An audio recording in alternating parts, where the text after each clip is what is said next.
নমস্কাৰ সকলোলৈকে পূৰবী ক্ৰিয়েশ্যনৰ তৰফৰ পৰা মই আজি কেইযোৰমান পাটৰ কাপোৰ লৈ আহিছোঁ। এতিয়া যিহেতু বিয়াৰ ছিজন চলি আছে, এইযোৰ নিয়ন গ্ৰীণত সম্পূৰ্ণ গুণা দি পেলাই এটা নেচাৰেল লুক দিবলৈ বিচৰা হৈছে। খুবেই এলিগেণ্ট কাপোৰযোৰ, খুব সুন্দৰ হৈছে।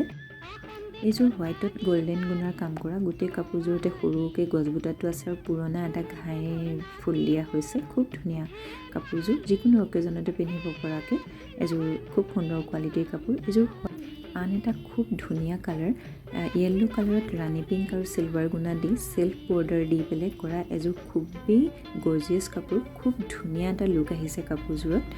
আন এযোৰ ব্লেকত ৰাণী পিংক, পাৰ্পল আৰু গল্ডেন গুণা দি কৰা, এইযোৰো খুব ধুনীয়া। গোটেই কাপোৰযোৰত চৰাই ডিজাইনটো কৰা হৈছে, খুবেই গৰ্জিয়াছ লুক এটা আহিছে।